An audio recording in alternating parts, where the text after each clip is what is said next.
Okay, good evening. तो start करते हैं, ठीक है। तो अभी है ना, हम लोग जैसे जैम का ऑलरेडी कर ही रहे हैं पीवाई क्यू सॉल्यूशन। तो आप जो भी गेट एस्पिरेंट हो, जैम का तो पीवाई क्यू करना ही है ना। अगर गेट स्टैटिस्टिक्स दे रहे हो तो आईआईटी जैम मैथमेटिकल स्टैटिस्टिक्स का पूरा पीवाई क्यू करना ही है आपको, क्योंकि वो जो है ना, जो 60-70% कॉमन पोर्सन है, अराउंड 50 to 70 मार्क्स का। तो वो वहाँ से आपका बहुत हेल्प करेगा ना, मतलब बेसिक आप बहुत अच्छा हो जाएगा। और बहुत सारे जैम के क्वेश्चन, गेट के क्वेश्चन सेम लेवल के हैं। कई बार जैम के क्वेश्चन डिफिकल्ट हैं, गेट के आसान है ना। मतलब ऐसे कॉमन सिलेबस पे लगभग सेम ही लेवल है।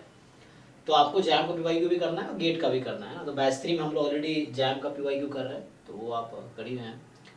और गेट का भी स्टार्ट करते हैं। तो अभी 2023 का आज डिस्कशन करते हैं।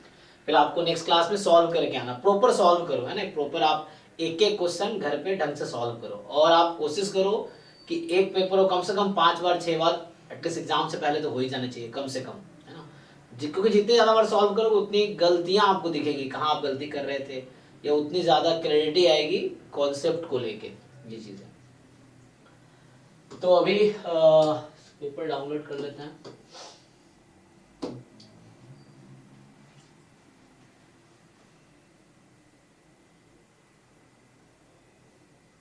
अरे पेपर कहाँ मिलेगा यार। ओके,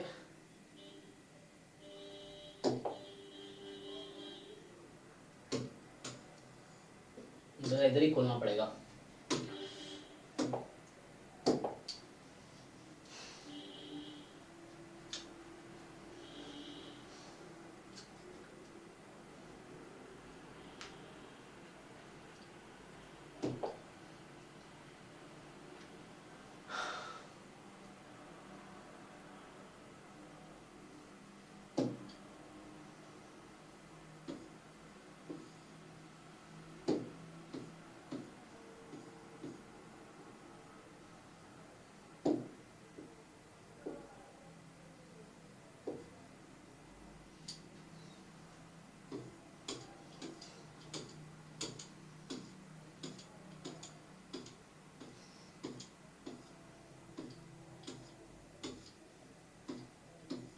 चलिए, तो यहाँ से स्टार्ट है। ओके, तो ये बताओ, एप्टीट्यूड पोर्शन आपने कर ही रखा होगा, क्योंकि बैच 3 जब हमने स्टार्ट किया था, सॉरी बैच 5 है ना, जो गेट का सिलेबस कवर कर रहे हैं, तो पहली 2 क्लास में हमने एप्टीट्यूड ही कराया था। जो बैच 3 के जिनका एक्सेस है, तो आप पहले 2 क्लास का रिकॉर्डिंग देखोगे तो उसमें हमने जस्ट एप्टीट्यूड ही किया है। देखो एप्टीट्यूड, मान लो अगर घर पे आप इग्नोर कर रहे हो कि ठीक है कर लेंगे, फिर अब एग्जाम तक नहीं करोगे, तो एग्जाम में भी शायद ही आपसे होगा, क्योंकि आप पहले प्रैक्टिस तो कर नहीं रहे हो। ये चीज़ें हैं। और ये चूंकि 10 क्वेश्चन एप्टीट्यूड का है, फर्स्ट 10 क्वेश्चन जो 15 मार्क्स का है, और 15 मार्क्स बहुत होते हैं, है ना।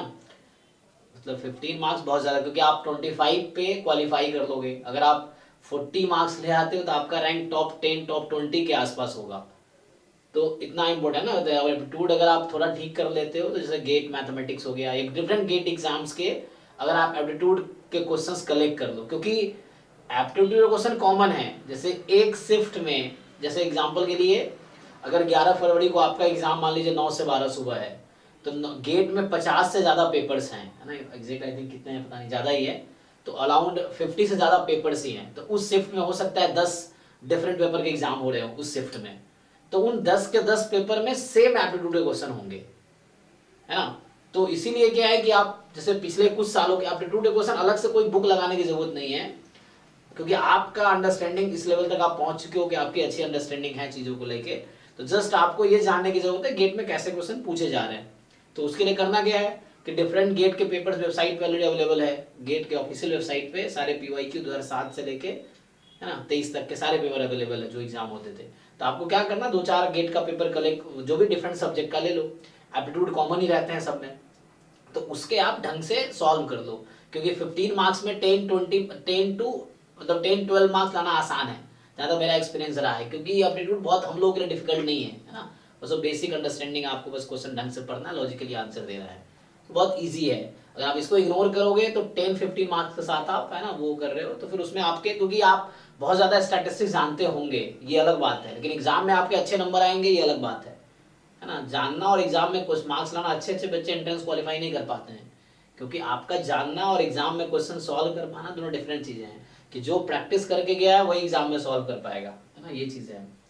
अगर आप प्रैक्टिस करके नहीं जा रहे, एप्टीट्यूड भी अगर आप घर पे इग्नोर करके जा रहे हो तो एग्जाम में इग्नोर ही करना पड़ेगा आपको, क्योंकि आपको ऐसा थोड़ी अचानक सरस्वती आ जाएगी आपके दिमाग में एग्जाम के टाइम पे, घर पे नहीं है और वहां आ जाएंगे, ऐसा नहीं होगा। तो आपको प्रैक्टिस पहले भी करना होगा ताकि ये 15 मार्क्स में एटलीस्ट 10 प्लस आप स्कोर कर सको। बाकी बचे 85 मार्क्स, तो 85 मार्क्स में अराउंड जो कंट्रीब्यूशन है मुझे लगता है 20-25 नंबर का मैथमेटिक्स पोर्शन है ना। और बचे कितने हैं आपके 100 में से 15 मार्क्स एप्टीट्यूड हो गया, 25 मार्क्स लो लगभग लगा लेते हैं मैथमेटिक्स पोर्शन का है, तो 15 प्लस 25 40, बचे 60 मार्क्स। तो 60 मार्क्स का आपका स्टैटिस्टिक्स है। उस 60 मार्क्स का जो स्टैटिस्टिक्स है, उस 60 मार्क्स में अराउंड 40 मार्क्स लगा लो, 40 to 45 वो जैम वाले सिलेबस है। तो जो जैम पीवाई अगर आप ढंग से कर रहे हो 100% अगर आप कर रहे हो, टोटल 60 मार्क्स का अराउंड, लेकिन जो स्टैटिस्टिक्स पोर्शन है उससे आपको 40 मार्क्स का जैम का सिलेबस का मिलेगा। जो वहां पे 70 मार्क्स का आता है जैम में स्टैटिस्टिक्स, वो आपका यहाँ पे 40 मार्क्स के आसपास का है। और वहां का जो 100% मार्क्स जो है जैम में वो आपके यहाँ पे 60-70 मार्क्स का है ना। तो वो मैथ्स, क्योंकि मैथ्स में यहाँ एक्स्ट्रा सिलेबस है, स्टैट्स में भी एक्स्ट्रा सिलेबस है, वो चीजें हैं। तो आपके एग्जाम में अराउंड ठीक है 15 एप्टीट्यूड हो गया, 25 मैथ्स पोर्शन का हो गया, बचे 60 मार्क्स स्टैटिस्टिक्स। तो इस तरह से है। तो आप देख लो कहाँ आपके कितने स्ट्रेंथ है, और ये आपको पीवाई को करके समझ आ जाएगा कि अभी आपके क्या स्ट्रेंथ है और कहाँ पे वर्क करने की जरूरत है। और आप पीवाई क्यूज में ढंग से परफॉर्म कर रहे हो तो आपका मतलब अंडरस्टैंडिंग ठीक हो गया है, तो उस तरह के क्वेश्चंस आप कर लोगे, है ना। तो बस अभी स्टार्ट करने से पहले लास्ट नहीं बोलूंगा कि आप जो लोग गेट के एस्पिरेंट है तो आपको जैम का भी सारे पीवाई क्यू करने हैं, गेट के पीवाई क्यू तो करने ही है, एटलीस्ट गेट स्टैटिस्टिक्स के 19 के बाद वाले कम से कम। हालांकि मैं 19 से पहले वाला भी कराऊंगा इस बैच में, है ना। 2005 से 18 तक का जो गेट मैथमेटिक्स वाले क्वेश्चंस हैं उसमें हम लोग स्टैट्स क्वेश्चन जो वो करेंगे। तो एटलीस्ट है ना आपको गेट के पीवाईक्यू करने 19 से 23, जैम के करने 2005 से 2023 जैम स्टैटिस्टिक्स, और नेट के भी स्टैटिस्टिक्स से जो क्वेश्चंस है वो आप कर सकते हो, मैथमेटिक्स भी कर सकते हो। और तो जैम नेट गेट के पीवाईक्यू ढंग से रिपीटेडली सॉल्व करो, और as a mock test solve करोगे और अच्छा है। ईयर वाइज पेपर उठाओ, 3 घंटे बैठो, देखो आपके क्या लेवल है अभी, क्या आप 100 में से अभी 70 80 90 घर पे ला पा रहे हो, नहीं ला पा रहे हो। अगर 70 90 क्यों आ रहे हैं घर पे, 100 में 100 क्यों नहीं आ रहे, है ना। तो आप 4 बार सॉल्व करो, 5वें बार बैठ के जब मॉक टेस्ट चेक करो कि अभी आपको उस पेपर में, हालांकि आंसर याद हो जाएगा वो अलग बात है, लेकिन आप खुद सॉल्व करके प्रॉपर देखो उस तरीके से, तो आपको ये समझ आ जाएगा कि हाँ मतलब इस पेपर में आपको सारे क्वेश्चन के कॉन्सेप्ट क्लियर है एटलीस्ट। तो उस टाइप के नए क्वेश्चन जब मिलेंगे तो आप अटेम्प्ट कर पाओगे, है ना। तो ये चीजें हैं, बाकी स्टार्ट करते हैं। तो एप्टीट्यूड में ऑलरेडी डिस्कस कर चुका हूं, बताओ क्या करूं, सॉल्व करके आओ डाउट इसमें, है ना। एप्टीट्यूड में कहीं डिस्कस करना है ना, तो लेकिन आपको सॉल्व करना है। मैं फिर से कर रहा हूं, घर पे तुम अगर इग्नोर कर रहे हो तो एग्जाम में भी मुश्किल आएगी। तो ये आपको है एटलीस्ट, चलो अभी नहीं तो एग्जाम के मान लो 5 दिन पहले 10 दिन पहले आप डिफरेंट एग्जाम्स के एप्टीट्यूड क्वेश्चन कलेक्ट करो और उसको ढंग से सॉल्व कर लो, है ना। ये है मतलब लाइक 400-500 क्वेश्चन सॉल्व कर लो एप्टीट्यूड के, सिर्फ गेट पीवाईक्यू के ही, चाहे वो गेट मैथमेटिक्स को, GATE statistics, GATE mechanical, GATE electrical, जो भी है एप्टीट्यूड पोर्शन कॉमन है तो वो आप करो सॉल्व। तो ये सॉल्व करके आना, हम यहाँ से स्टार्ट करते हैं। और ये हम पहले डिस्कस कर चुके हैं, है ना। बैच 3 का पहला लेक्चर यही था, बैच 5 का पहला लेक्चर यही था, बैच 3 जैम का है, बैच 5 एंड 6 हमारा गेट बैच है। बैच 5 में हम लोग थ्योरी डिस्कस कर रहे हैं, जिसमें अभी मल्टीवेरिएट और रिग्रेशन बाकी है। मल्टीवेरिएट एक क्लास हुआ है, कल दूसरी क्लास होगी तो कंप्लीट हो जाएगा कुछ दिन में, और रिग्रेशन बाकी है। तो अभी हम कोशिश करेंगे रिग्रेशन और मल्टीवेरिएट का क्वेश्चन जो नहीं पढ़ा है वो हम नहीं करेंगे, बाद में जब सिलेबस कंप्लीट हो जाएगा तब करेंगे, मतलब ऐसा हुआ तो। चलिए, तो और आपको प्रॉपर्ली सॉल्व करके आना है नेक्स्ट क्लास में, और जो डाउट रहेंगे वो पूछना है। और आप सिंसियर हो तो आपके रिजल्ट आएंगे, ये चीज है, वो चीज है। बस आप टाइम पास के लिए तैयारी कर रहे हो तो रिजल्ट भी टाइम पास वाला ही आएगा, वो दिख जाता है एग्जाम के बाद।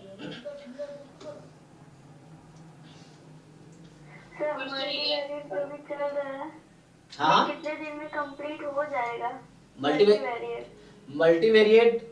अभी 15 से पहले कंप्लीट हो जाएगा, क्योंकि मुझे 15 को जाना है बाहर, तो 15 से पहले कंप्लीट हो जाएगा। रिग्रेशन की क्लास थोड़ा मेरा शेड्यूल बिजी होगा तो मैं एक टीचर अरेंज कर रहा हूँ, देखते हैं कौन पढ़ाते हैं, तो अभी मैं बता दूंगा आपको, है ना। तो रिग्रेशन कौन क्लास लेंगे। सो ये मल्टीवेरिएट कंप्लीट हो जाएगा अगले इस सप्ताह में। 3 दिन ये क्लास होगी, 4 दिन मल्टीवेरिएट वाला होगा, तो कंप्लीट हो जाएगा 15 से पहले, तो पक्का हो जाएगा, ठीक है, 15 दिसंबर से पहले। ये देखिए यहाँ पे जो मल्टीवेरिएट गेट में पढ़ना वो बेसिक ही है, क्योंकि एडवांस लेवल का नहीं है। आप देखते हैं जो भी टॉपिक्स है यहाँ इंट्रोडक्टरी लेवल पे ही है, वो एडवांस लेवल तक नहीं। आपको बस सब्जेक्ट का एक अंडरस्टैंडिंग चाहता है, चाहे क्वेश्चंस देख लो या चाहे आप सिलेबस देख लो। सिलेबस क्या है, हर टॉपिक में सिर्फ इंट्रोडक्टरी लेवल का ही है, बहुत एडवांस लेवल तक नहीं जाता है गेट का सिलेबस। ये है, नेट का एक अलग लेवल है, वो अलग, यहाँ पे बहुत एडवांस लेवल तक नहीं जाता है गेट में। क्वेश्चन 11 में प्रॉब्लम नहीं, अभी प्रॉब्लम अगले क्लास में डिस्कस करेंगे। अभी एक एक क्वेश्चन डिस्कस करेंगे, approach doubt class next time होगा, ठीक है। तो अभी पहले हम डिस्कस करते हैं क्वेश्चन अप्रोच क्या होगा, और जो डाउट रहेगा नेक्स्ट क्लास में सॉल्व करके आना है, और प्रॉपर 2-3 बार सॉल्व करके आओ। फिर भी जो क्वेश्चन सॉल्व ना हो वो हम लोग डिस्कस करेंगे। फिर मैं डाउट क्लास जैसे जान जैसा कराता हूँ अभी, तो वैसे ही, ठीक है। तो अभी बस ये देख लो हाउ टू सॉल्व, अप्रोच क्या है क्वेश्चन का, है ना। पहले क्वेश्चन देख के तो लगे ना कि क्वेश्चन सॉल्व कैसे होगा, तभी तो आप सॉल्व करना शुरू करोगे। एक मतलब डायरेक्शन दिखे हमें, उस डायरेक्शन में काम करो, फिर आंसर आएगा। ये चीज है। तो क्या बोल रहा है, area of the reason bounded by parabola x बराबर -y² in the line y बराबर x+2, है ना। अब ये क्वेश्चन 11th-12th के एनसीईआरटी में भी है, स्पेशली 12th में जो एप्लीकेशन ऑफ इंटीग्रेशन चैप्टर है उसमें भी है ये।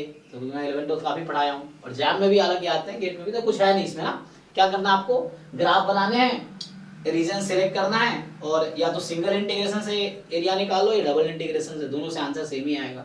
तो आपको इसमें एरिया फाइंड करना है ना। तो कुछ लोग पहले पूछ भी रहे थे क्या सर इंटीग्रल कैलकुलस गेट में है कि नहीं है। तो देखो इंटीग्रल कैलकुलस का क्वेश्चन है ना, क्योंकि ऐसे अलग से लिखा नहीं है इंटीग्रल कैलकुलस वर्ड जो गेट के सिलेबस में। लेकिन जो कैलकुलस सेक्शन है उसमें रियल एनालिसिस का पोर्शन भी है, उसमें आपका इंटीग्रल भी है, डिफरेंशियल कैलकुलस भी है, सब उसी में इंक्लूडेड है, ठीक है। तो एरिया निकालना है आपको यहाँ पे। दूसरा क्वेश्चन क्या कह रहा है, A B the 3x3 real matrix having eigen values this. तो यहाँ क्या अप्रोच, यहाँ सिंपल अप्रोच है कि आपको ए की आइगन वैल्यू पता है λ1 λ2 λ3। तो एक बार ए की जगह λ1 रख दो तो बी की पहली आइगन वैल्यू आ गई। एक बार ए की जगह λ2 रख दो तो बी की दूसरी आइगन वैल्यू आ गई। फिर एक ए की जगह λ3 रख दो ए की जगह तो बी की तीसरी, तो बी की 3 आइगन वैल्यू आ गई।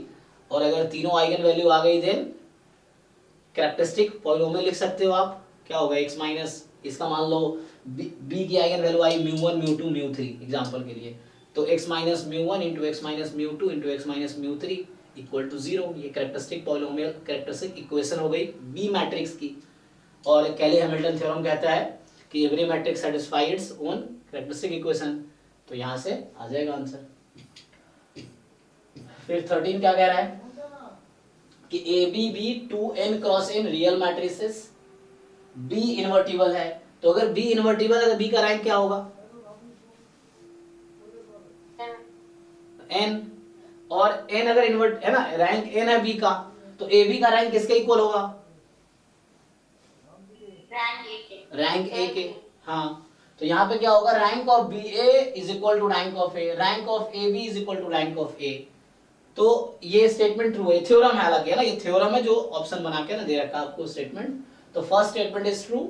आपको वेरीफाई करना हो तो कोई भी 3x3 का मान लो एक एग्जांपल लेके चेक कर सकते हो आप। You take one example B, मान लो आइडेंटिटी है for example B is identity matrix, तो इक्वल हो जाएगा। तो ये थ्योरम है, तो इनफैक्ट रैंक n है इसलिए ट्रू रहेगा ये। यहाँ बोल रहा है A B the n cross n real matrix. So A कोई भी n क्रॉस n की रियल मैट्रिक्स है। अगर a स्क्वायर x b है और it has a solution for every b belongs to Rn, मतलब कह रहा है कि b कुछ भी ले लो, इसका जो है a स्क्वायर x का x के पास सॉल्यूशन है ही हमेशा। तो सॉल्यूशन है इसका मतलब या तो यूनिक सॉल्यूशन है या इनफिनाइट सॉल्यूशन है, यही ना। तो इसका क्या मतलब हुआ कि rank of a square is equal to rank of a square augmented b। तो a स्क्वायर का रैंक और a स्क्वायर ऑगमेंटेड b का रैंक सेम होगा। तो कह रहा है then ax is equal to b also has a solution for every b belongs to Rn। तो ये बताइए a स्क्वायर का रैंक और a का रैंक अगर ये स्क्वायर मैट्रिक्स है तो क्या जरूरी है सेम होगा? तो सेम ही होगा। नहीं, जरूरी नहीं है।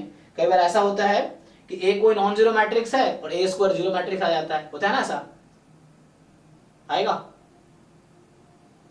ए इंटू बी जीरो हो जाता है, ये स्क्वायर नहीं आएगा। हाँ,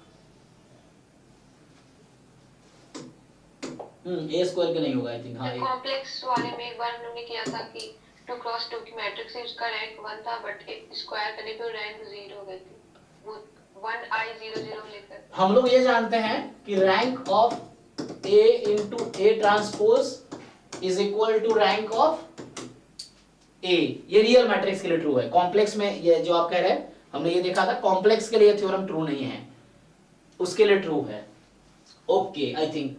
अच्छा, ए इंटू बी ऐसा हो सकता है कि A B two non zero matrix है, प्रोडक्ट जीरो हो सकता है। हाँ ये है, अगर ए नॉन जीरो है तो ए स्क्वायर जीरो होगा, ऐसा नहीं होगा। आई थिंक ये ओके है, थ्योरम ट्रू है, ये जो स्टेटमेंट है ट्रू होगा। 0 0 मान लीजिए 0 1 0 है, तो अगर आप ए स्क्वायर निकालेंगे यहाँ पे इस तरह से करेंगे तो क्या होगा, इसका प्रोडक्ट क्या होगा, चेक करके देखिए जरा कितना है ये, 0 0 0 मैट्रिक्स होगा 0 0 0। ओ तो एक एग्जांपल मिला, देखो अभी जो कह रहा था ना, ए जीरो मैट्रिक्स है क्या? नहीं ना।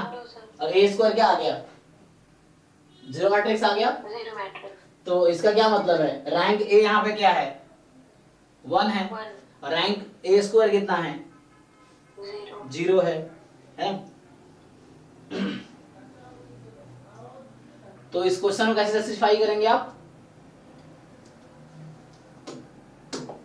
सो हाउ टू जस्टिफाई, ये ऑप्शन ए तो ट्रू है, what about option B, true या फॉल्स? तो अगर फॉल्स होगा तो मुझे कोई काउंटर एग्जांपल देना पड़ेगा, है ना। लेकिन यहाँ ये नहीं बोल रहा कि ax के पास सॉल्यूशन है तो ए स्क्वायर, उल्टा बोल रहा है ए स्क्वायर x के पास सॉल्यूशन है for every b belongs to Rn। तो ए स्क्वायर का जो रैंक होगा, तो ऐसा तो हो नहीं सकता कि ए स्क्वायर, हाँ मतलब ए स्क्वायर नॉन जीरो हो और ए जीरो हो जाए, ऐसा तो हो नहीं सकता ना। ओके देन फाइन है। ये चूंकि यहां से यहां जाने में दिक्कत है, यहां से यहां आने में कोई दिक्कत नहीं है, तो मतलब ये यहाँ पे है कि ए स्क्वायर एक्स जो है has a solution for every B belongs to Rn। अरे यही सोचो आप, अगर a इंटू एक्स को मैं y ले लूं, मान लो इसको ए स्क्वायर क्या लिख सकते हैं, a इंटू ए एक्स, और ए एक्स मान लो y है, ax is equal to y assume करो, तो क्या बनेगा ये ay is equal to b, जो कि इसके जैसा ही बन जाएगा, ay is equal to b, x की जगह y है।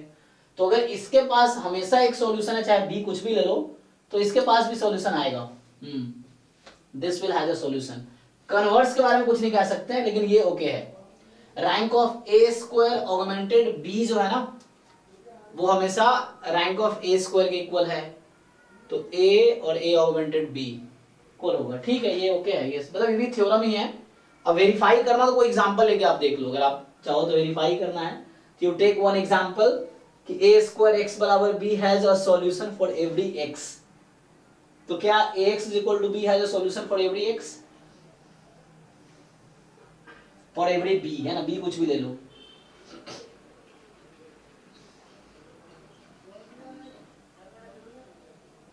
एक तो देखो, एक तो केस है, मान लो चलो यूनिक सॉल्यूशन अगर मान लेते हैं कि मान लीजिए इसके पास यूनिक सॉल्यूशन है, तो उस केस में ए स्क्वायर का डिटरमिनेंट क्या होगा, नॉन जीरो होगा, होगा ना।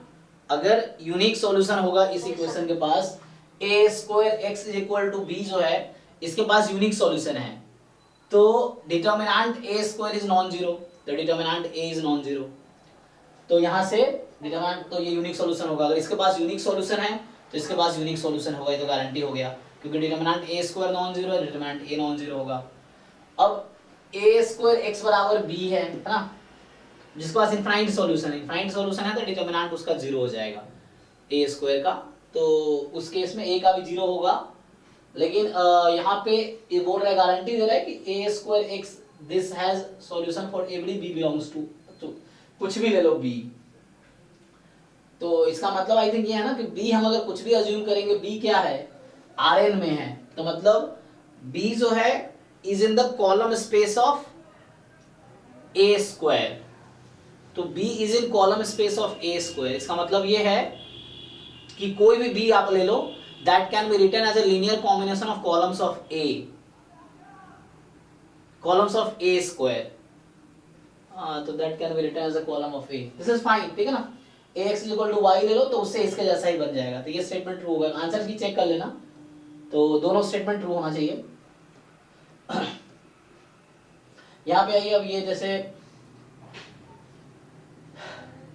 तो अभी कितने क्वेश्चन, 3 क्वेश्चन मैथ्स के है ना, 70-30 का यहाँ भी रेशियो चल रहा है, 3 आया ना, देखिए।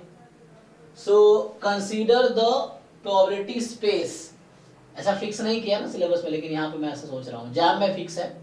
तो देखो कंसीडर द प्रोबेबिलिटी स्पेस आपको दे रखा है ओमेगा 02 है, और ये सिग्मा फील्ड दे रखा है phi omega 0112, then x and let xy be the two functions on omega defined। Random variable एक फंक्शन ही तो होता है।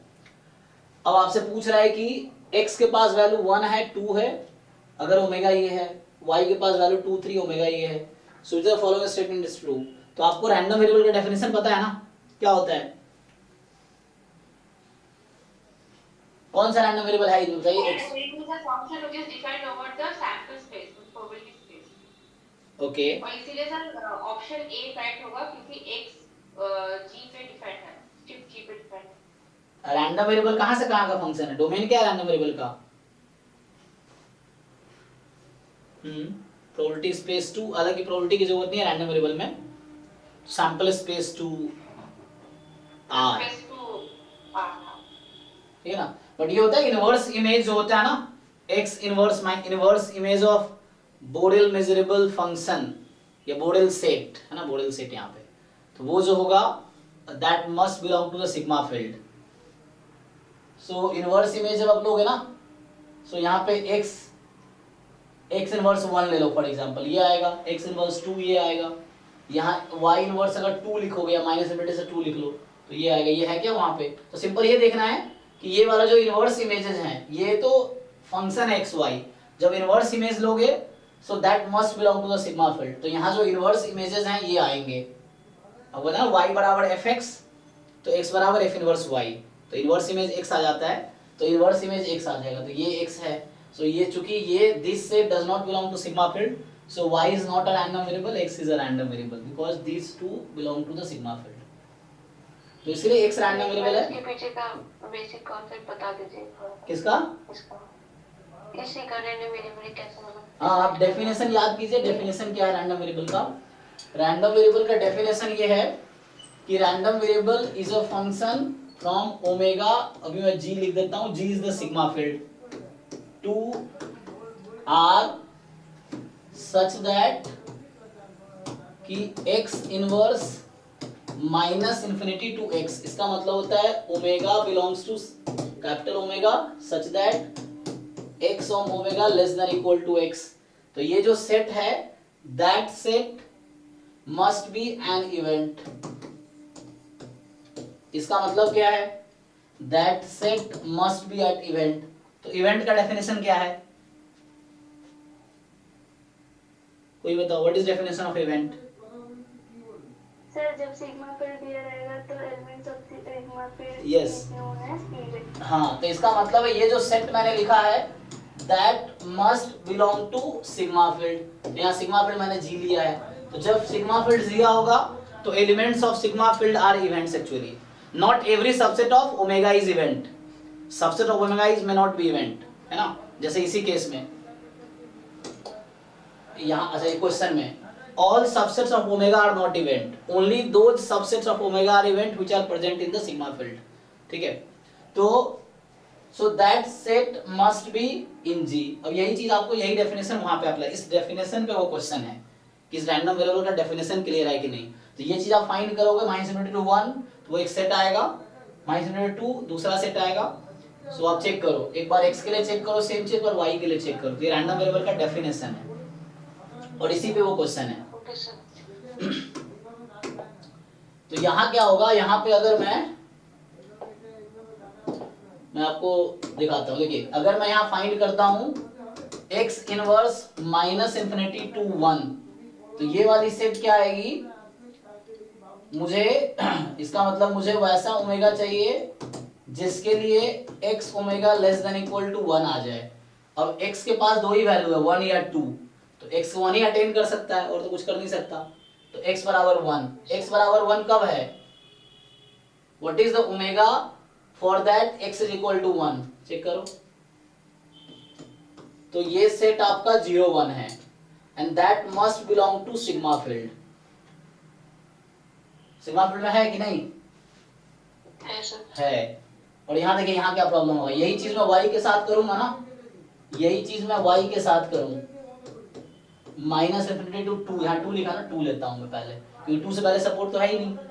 तो दिस, तो इसका मतलब वो ओमेगा जिसके लिए y of omega less than equal to 2। अब यहाँ मैंने 2 से y के रेंज में दो ही वैल्यू है, y का सपोर्ट में दो ही वैल्यू है 2 और 3, तो y विल टेक 2 वैल्यू है। अब y बराबर 2 कब है? तो मुझे ओमेगा कलेक्ट करना है, what are those omega for which y is 2। So ये सेट निकल के आ गया 0 से 1.5। क्या ये बिलोंग कर रहा है जी में? नहीं सर। तो इसीलिए रैंडम वेरिएबल नहीं है। So that's why it is a not a random variable and this is a random variable। आगे भी कर सकते हो, एक के लिए चेक किया मैंने, आगे भी करना पड़ेगा। इनफैक्ट यहाँ पे आप कोई भी रियल नंबर ले लो, मैंने 1 लेके चेक किया, अगर मैं 2 यहाँ लिया होता एग्जांपल के लिए, मान लो इसको अपडेट करता हूँ, 2 लेता तो यहाँ 2 आता। अब x लेस देन इक्वल 2 हो गया तो दोनों सेटिस्फाई कर गया। तो होता क्या है, फिर यूनियन लेना पड़ेगा इसका। तो यूनियन लेंगे आप दोनों का, तो ये 0 से 2 पूरा आ जाएगा, जो कि आपका क्या था, ये था। तो ये उस केस में ओमेगा के इक्वल आ जाएगा, जो कि ऑलरेडी सिग्मा फील्ड में है। तो ये इनफैक्ट यहाँ x कोई भी रियल नंबर लेंगे तो वो रैंडम वेरिएबल का डेफिनेशन सेटिस्फाई कराना है। तो x is a random variable, y is not a random variable. अब यहाँ देखिए ये कह रहा है कि फाई डिनोट कर रहा है CDF of standard normal random variable. तो normal 0 1, if the random variable x has CDF this. फिर से समझिए, यहाँ जब ये पिछला क्वेश्चन देख रहे थे ना एग्जाम वाले में कि फाई z x था, वैसे केस यहाँ भी है, सेम केस कि अभी हमारे पास जो x का CDF है, ये x का CDF है, फाई क्या है, z है यहाँ पे। तो मुझे क्या करना है, पूछ रहा है कि then which of the following statement is true. तो आपको बताना है कौन सा स्टेटमेंट ट्रू है। तो आपको बस CDF का डेफिनेशन लगाना है। तो जैसे पहला ऑप्शन आप इजीली कर सकते हो, ये क्या कहना चाह रहा है, ये कहना चाह रहा है कि CDF ऑफ x एट -1। तो आपको बस ये पहचानना है कि ये जो x है यहाँ -1 है, ये किसमें है, इसमें है या इसमें है। तो यहाँ पे है, यहाँ पुट कर दो आप, तो ये हो जाएगा फाई z, नहीं लिखेंगे मतलब वही है, z नहीं भी लिखोगे तो अंडरस्टूड है, वही मीनिंग है। और -1 रखो, -1 + 1 0, और फाई ऑफ 0 कितना होता है, हाफ। तो ये ओके है। और चूंकि ये सिंगल करेक्ट है, क्योंकि यहाँ ईज है, तो ये सिंगल करेक्ट है, तो यही ऑप्शन करेक्ट है, बाकी सब गलत होगा, आप चेक कर सकते हो।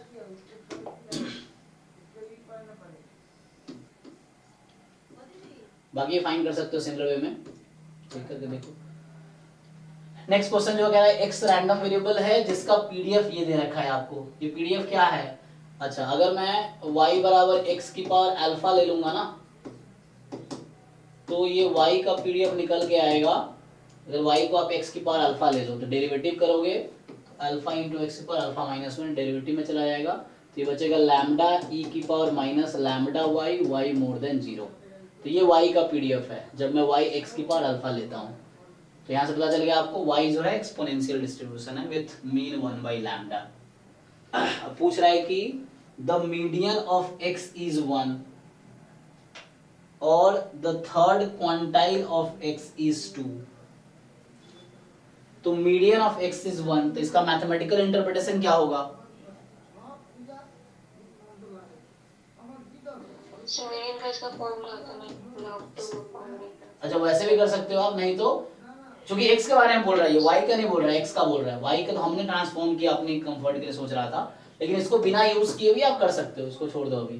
तो fx ऑफ मीडियन 1 है, तो मतलब CDF 1 पे जो आएगा वो हाफ के इक्वल आएगा, एंड इसका थर्ड क्वांटाइल 2 है, तो CDF 2 पे किसके इक्वल आएगी, थर्ड क्वांटाइल क्या होती है, 3/4। तो 0 first quantile, second quartile, third quartile, ये क्वांटाइल भी तो वही है, क्वार्टाइल लिखा है, फोर्थ, तो इसमें 1/4 प्रोबेबिलिटी है, इसमें 1/2, क्या बोला थर्ड क्वांटाइल ना, तो यहाँ 3/4, ठीक है। तो ये है, अब ये 2 इक्वेशंस है आपके पास और 2 अननोन्स है, यहाँ क्या क्या अननोन है, लैम्बडा एंड अल्फा, तो इसको यूज मत करो, ये भी एक अप्रोच है बट छोड़ दो, यहीं से आ जाएगा।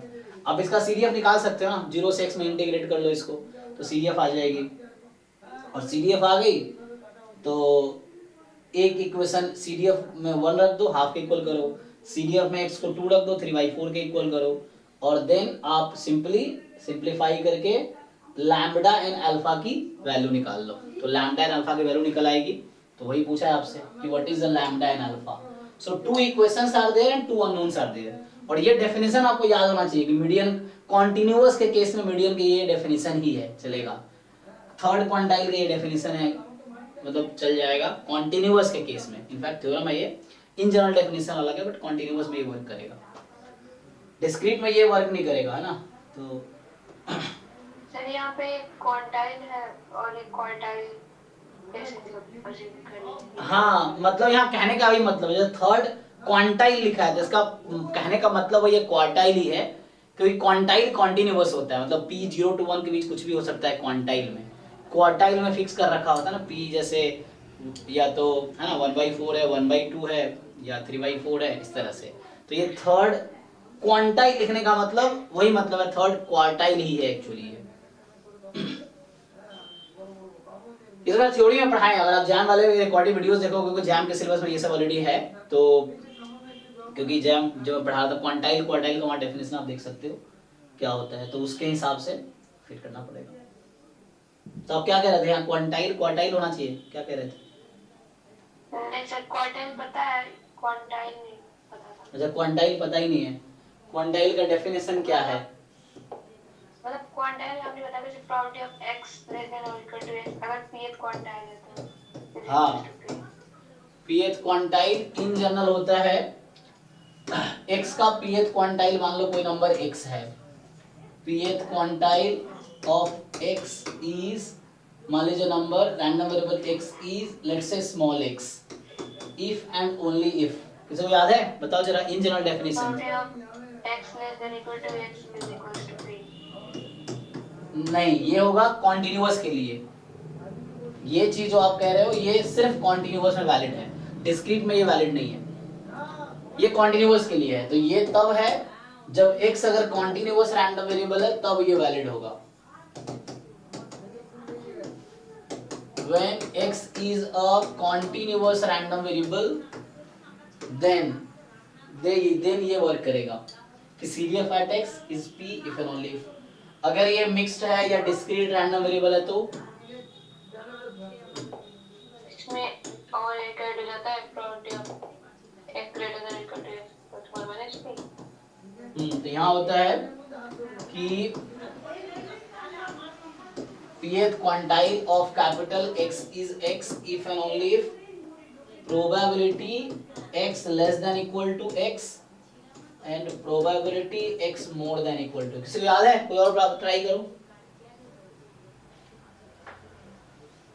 क्या होता है pth को? इक्वल टू p होगा sir, greater than equal to p होगा, ये greater than equal to p, और इसमें 1 minus less than equal to p होगा, more than equal to 1 minus p. ठीक है, तो ये डेफिनेशन है इसका इन जनरल, है ना। ये सब ऑप्शन में भी आ सकता है आपको कंफ्यूज करने के लिए, ये चीजें हैं। सो ये इन जनरल डेफिनेशन है, क्योंकि एक्चुअली क्या होता है ना, CDF in case of continuous random variable is a strictly increasing function on the support of a continuous random variable, लेकिन मिक्स और डिस्क्रीट में ऐसा नहीं होता, है ना। इनफैक्ट कॉन्टिन्यूअस फंक्शन, जो कॉन्टिन्यूअस रैंडम वेरिएबल है उसका CDF एक कॉन्टिन्यूअस फंक्शन है, और स्ट्रिक्टली इंक्रीजिंग फंक्शन होगा in case of continuous random variable on the support. और डिस्क्रीट में क्या होता है CDF, ये इस तरह से चल रहा होता है स्टेप फंक्शन, तो वो तो वहां पे तो मतलब ये है कि मीडियन कॉन्टिन्यूअस में हमेशा यूनिक आता है, क्यों? क्योंकि उसका CDF स्ट्रिक्टली इंक्रीजिंग है ना। और इनफैक्ट क्वांटाइल्स जो होगा कॉन्टिन्यूअस में यूनिक आएगा, कॉन्टिन्यूअस में, लेकिन डिस्क्रीट में यूनिक नहीं हो सकता है, मीडियन भी डिस्क्रीट में मे नॉट बी यूनिक, ये चीज है। तो ये इन जनरल डेफिनेशन है क्वांटाइल का। अब यही रिड्यूस हो जाता है, कॉन्टिन्यूअस है तो रिड्यूस हो जाता है इक्वलिटी में, यही चीज इक्वलिटी आ जाएगी। सर जो क्वार्टाइल डेविएशन होता है, हाँ इक्वल होता है Q3 minus Q1 divided by 2।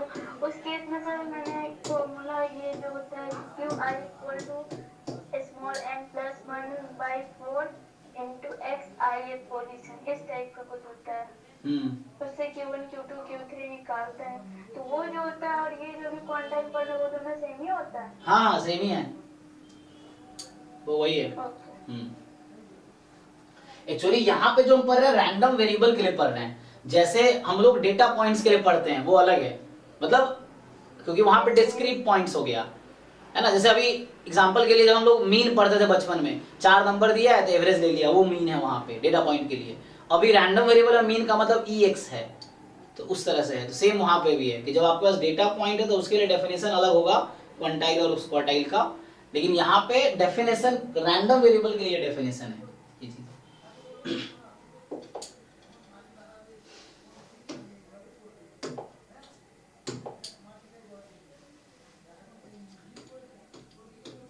आगे कह रहा है कि x be the random variable having Poisson distribution, तो इजी है ये, एक्सपेक्टेशन है, इसका फॉर्मूला हमने लिखा था। तो ये जस्ट आपको क्या करना है, summation 1/1 plus x probability at x। अब यहाँ x मोर देन 0 दिया है तो x की वैल्यू 1 से इंफिनिटी और अपॉन में प्रोबेबिलिटी x मोर देन 0, ये इसका डेफिनेशन है, ये अप्लाई कीजिए। तो इसको बस सॉल्व करना है आपको, तो इससे आ जाएगा। इसका बस फॉर्मूला लगाना है, कंडीशनल है दिस ओवर दिस, तो ये आ जाएगा।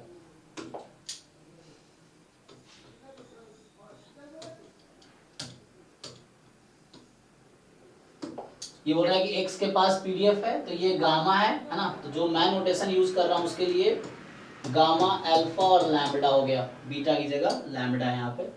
इस तरह से पूछ क्या रहा है, which of the following statement is not true, तो आपको क्या करना है EX, तो EX तो इसके लिए ना यहाँ पे सपोर्ट इसका रहता है alpha more than 0 lambda more than 0, तो EX तो एग्जिस्ट करेगा, ये स्टेटमेंट ट्रू है। फिर आपके पास वेरिएंस ऑफ x एग्जिस्ट करेगा, ये भी ट्रू है। थर्ड ऑप्शन हाँ यहाँ प्रॉब्लम होता है क्योंकि वो आप ब्रेक करते हैं तो वो उस तरह से आ जाए, यहाँ पे अल्फा माइनस 1 हो जाएगा। हाँ तो अल्फा अगर वहाँ 1 हो गया तो नॉट डिफाइंड टाइप का, या कुछ छोटा हो गया तो डिफाइन नहीं होगा। हाँ ये चीज है, तो एक ही सिंगल करेक्ट है ये, फिर से ये सिंगल करेक्ट ऑप्शन है, तो एक पूछ रहा है बस, तो एक ये नॉट ट्रू है, तो दिस इज नॉट ट्रू। इसको सिंपली प्रूव किया जा सकता है कि आप e ऑफ 1/x का एक्सप्रेशन लिखिए, तो उसमें आपको इसी गामा के फॉर्म का बनेगा, ऐसा ही बनेगा, बट अल्फा की जगह अल्फा माइनस 1 आ जाएगा, तो वहां alpha minus 1 should be more than 0, तो alpha must be more than 1, तब जाके e ऑफ 1/x एग्जिस्ट करेगी, ये है। बाकी इसको ब्रेक कर सकते हैं तो ये ओके है, बट यहीं पे नॉट ट्रू आ गया तो इसको अब आगे चेक करने की जरूरत नहीं पड़ेगी एग्जाम में। ये आपके पास ज्वाइंट पीडीएफ है, एक कंडीशनल निकाल सकते हैं इजीली, इसका डेफिनेशन तो पता ही है, कंटीन्यूअस है ना, तो x time f of y given x sorry x given y बराबर y नॉट और अपॉन फिर PDF of y at y not, यही आ जाएगा। फिर अच्छा ये तो कंडीशनल लिख दिया ना, सॉरी, डिवाइड करेंगे तो मतलब ज्वाइंट अपॉन मार्जिनल आएगा ना y का, अभी तो रहने दो, and this equal to half है, तो इसको इंटीग्रेट कर लो। तो ये फॉर्म डेफिनेशन बेस्ड है, सिंपल थ्योरम फॉर्मूला है, फॉर्मूला पे ब्रेक करो। तो कैलकुलेशंस इसमें है, इसमें कैलकुलेशन करना है आपको।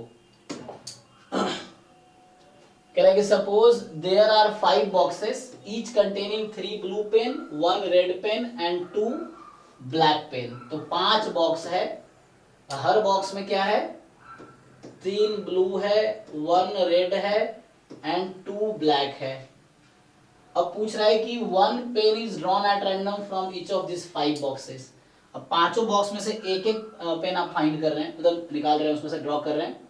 सो if the random variable x1 denote the total number of blue pens drawn, total number of blue pens drawn है ना, and the random variable x2 denote the total number of red pens drawn, then क्या probability x1 2 होगा और x2 1 होगा। तो मतलब आपके पास कितने बॉक्स थे? 5, है ना? और पांचों बॉक्स में 3 बॉल, 3 ब्लैक 1 रेड। अच्छा ये कलर सेम हो गया यहाँ पे, ब्लू मतलब नोटेशन में सेम हो रहा है ना, तो ब्लू ब्लैक ओके। तो आपसे पूछ रहा है कि सो क्या होगा बताइए, आपके पास टोटल 5 बॉक्सेस है, there are number of trial is 5, ठीक है? Hypergeometric distribution. अच्छा विथ रिप्लेसमेंट विदाउट रिप्लेसमेंट है, 1 पेन ड्रॉ किया ना, अच्छा एक विदाउट रिप्लेसमेंट, एक ही पेन ड्रॉ किया है, तो 1 pen drawn from each of the 5 box, तो नंबर ऑफ ट्रायल 5 है ना, 5 बॉक्स आपके पास है, पांचों में से एक ड्रॉ कर रहे हैं। अब आपके पास कितने चॉइसेस हैं? अब देयर आर 5 ट्रायल्स, तो इन 1 ट्रायल कितने चॉइस है आपके पास? एक बॉक्स से मैं कोई पेन ड्रॉ कर रहा हूं तो कितनी चॉइस है मेरे पास? सर सिर्फ ब्लू पेन लेना है क्योंकि मैं पूछ के रहा हूं कितनी चॉइसेस है? 5 चॉइसेस। 5 चॉइस थोड़ी है, एक बॉक्स 5 से 1। ढंग से देखो, एक बॉल में कितने, एक बॉक्स में कितने पेन्स हैं, कितने टाइप के पेन्स हैं? 3 चॉइस है। हाँ 3 चॉइस है। अगर 2 चॉइस होता ना तो ये बाइनोमियल रैंडम वेरिएबल हो जाता। तो यहाँ पे कितने चॉइस है? अच्छा उसने पूछा क्या है कि 5 ड्रॉ, x1 डिनोट कर रहा है number of blue pen, x2 denote कर रहा है number of red pens, success 1 success 2 failure. तो मैं अगर आपसे पूछूं कि ये x1 x2 का जॉइंटली क्या डिस्ट्रीब्यूशन होगा? तो बाइनोमियल होगा, मतलब ट्राइनोमियल। हाँ trinomial, trinomial with what parameters? n 5 है, p1 क्या है, p2 क्या है? p1 का मतलब p1 से ब्लू पेन होगा तो ब्लू कितना है? 3/5 5 है, 6 है, 9 हो गया, सॉरी कितने हैं? 3 ब्लू 1 रेड और 2 ब्लैक, 5। अरे 6। एक बॉक्स में कितने पेन है टोटल? 6 है ना? हाँ 6, उसमें टोटल पेन है, ब्लू कितने हैं? 3 है, तो 3/6। और x2 किसके बारे में बात कर रहा है? रेड पेन के बारे में बात कर रहा है, 1/6। सो रेड कितने हैं? 1 है, 1/6। तो ये मल्टीनोमियल डिस्ट्रीब्यूशन हो गया, मतलब ये ट्राइनोमियल डिस्ट्रीब्यूशन है। अब x1 बराबर ट्राइनोमियल में x1 बराबर 2 एंड x2 बराबर 1, तो इसका क्या फॉर्मूला होता है? 5 फैक्टोरियल 2 फैक्टोरियल 1 फैक्टोरियल, बच कितना गया? 2 + 1 3 ही है, ट्रायल तो 5 था, तो 2x ये आएगा, p1 की पावर 2 p2 की power 1 1 minus p1 minus p2, ये फेलियर होता है, उसकी पावर 2, देखो क्या आएगा, पुट कर लो p1 p2। तो मल्टीनोमियल डिस्ट्रीब्यूशन लगाओ। अब एग्जाम में डिसाइड करना पड़ेगा कैसे सॉल्व होगा, घर पे तो कहीं देख कर, लेकिन आपको एग्जाम में लॉजिक आने चाहिए कि हाँ कैसे पता चलेगा क्या डिस्ट्रीब्यूशन होगा, वो सब प्रैक्टिस करना पड़ेगा सारे क्वेश्चन।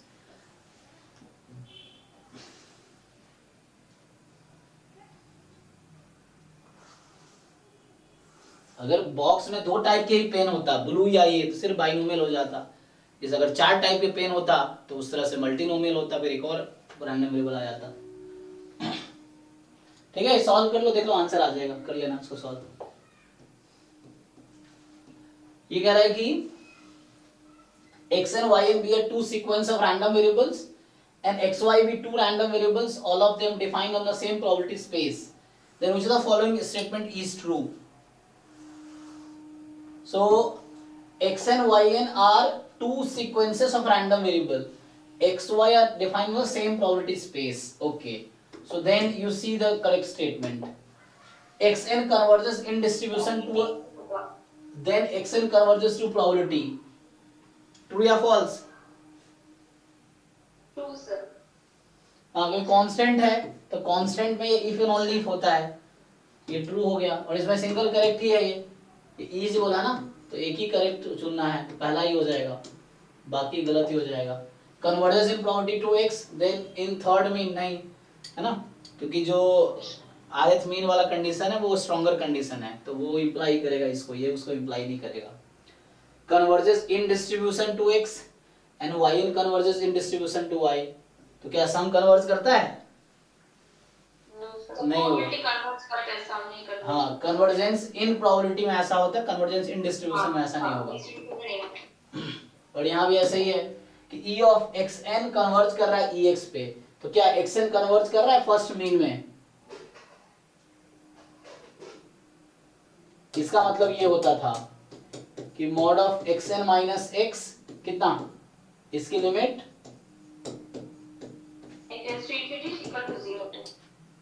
तो ये इसको इंप्लाई करता है। अगर ऐसा होगा तो e ऑफ xn की लिमिट जो होगी वो ex होगी, और ये इसको इंप्लाई नहीं करता है, दिस विल इंप्लाई दिस। सो अगर ऐसा है तो ये थ्योरम है, इफ एंड ओनली इफ नहीं है, अगर ऐसा है तो ऐसा जरूरी नहीं है, तो ये होगा तो वो इंप्लाई करेगा। तो उसे थ्योरम्स आपको देखने पड़ेंगे कन्वर्जेंस वाले जो है। ओके, तो ये एक्सपोनेंशियल विथ मीन लैम्डा है। पूछ क्या रहा है आपसे, y1 y2 yn be a random sample of size n from population having same dense distribution as x square। अच्छा, तो मतलब yi बराबर xi स्क्वायर है, ठीक है। तो y बार क्या है, तो y बार तो समझ आ ही रहा है आपको कि y bar is equal to 1/n summation xi square, ये ना, ये चीज है। तो पूछ क्या रहा आपसे, तो इजी लग रहा है, तो पूछ रहा है कि this is method of moment estimator निकालने हैं। तो आपको क्या करना है, y बार बराबर ey, ये ना, फिर एक ही पैरामीटर है, तो एक ही पैरामीटर, दिस इज आंसर आ जाएगा बस। तो y बार को ey के इक्वल कीजिए, और ey is nothing but ex square, तो ex स्क्वायर निकालो और y इसका इक्वल रखो, आंसर आ जाएगा।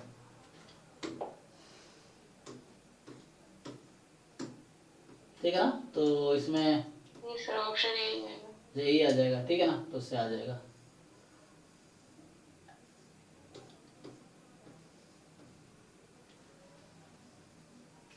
अब यहाँ पे क्या है कि आपके पास दे रखा है x1 x2 xn be a random sample of size n from population having PDF this।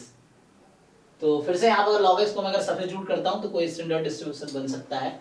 हाँ, तो उस केस में है ना, log x को अगर मान लो आप y ले लो, log x को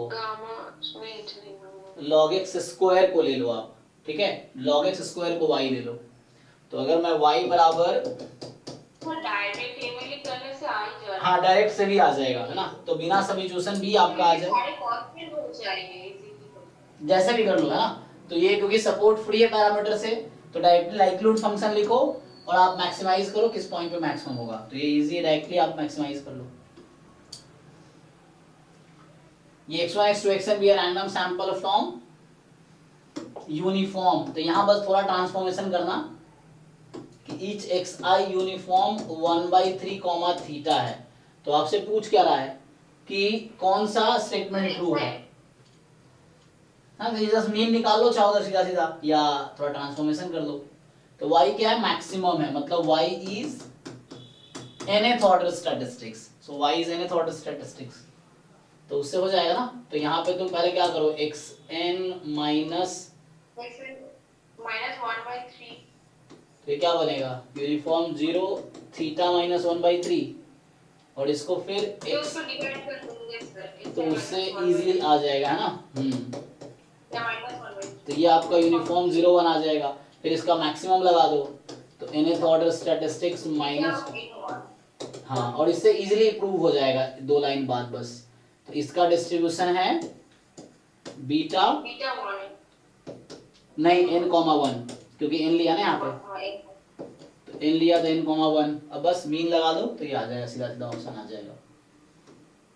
या और भी तरीके हैं, अब कॉनवाइज चेक करना था, मीन लगा दो सब पे। ये आइए इसका देखते हैं, ये तो अभी कल ही हमने लिखा था, ये देखो ये जो स्टेटमेंट है कि x1 x2 xn y1 y2 yn are independent in IID distributed random variable vectors each having multivariate normal distribution with mean vector mu and variance covariance matrix या covariance matrix आपका सिग्मा है।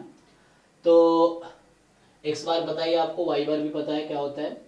सो पूछ रहा है कि एक ऐसा C एग्जिस्ट करेगा जिसके लिए x bar minus mu transpose sigma inverse x bar minus mu has chi square distribution with p degree of freedom, हाँ या ना, पहला ऑप्शन यस सर, है ना। C को क्या रखना पड़ेगा उसके लिए, 1 रख दो, यस सर, हाँ 1 रख दो, क्या दिक्कत है।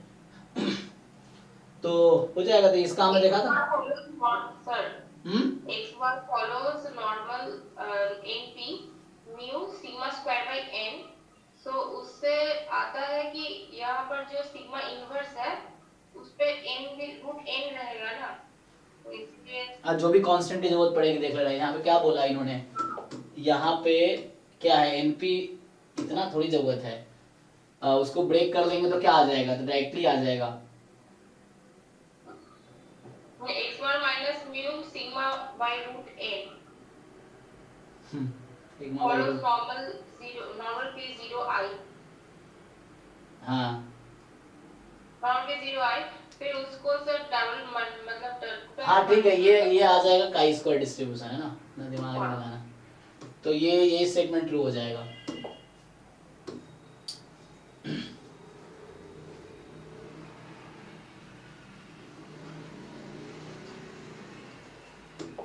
ठीक है ना, तो ये आ जाएगा सिंपली उससे। ये एक्चुअली जो सिंगल वेरिएट में आपका जो आप बता रहे थे ये कि x bar minus mu by क्या होता है, सिग्मा अपॉन रूट n, हाँ follows normal 0 तो इसका स्क्वायर क्या फॉलो करता है, यहाँ स्क्वायर लगा दो और यहाँ n हो जाएगा, है ना, तो n कर दो। अच्छा n1 या nc को n लेना पड़ेगा ना उस तरह से, तो यहाँ से है ना मल्टीवेरिएट में जब कन्वर्ट करोगे तो x बार माइनस म्यू सिग्मा स्क्वायर का इनवर्स और x बार माइनस म्यू ये है, यहाँ n कर दो, ठीक है, तो उसके हिसाब से आ जाएगा। पढ़ाई पहला स्टेटमेंट ओके है, बाकी जरूरी नहीं। यहाँ पे x बार क्यों लेंगे हम, है ना, यहाँ पे जो आपको म्यू वेक्टर दे रखा है तो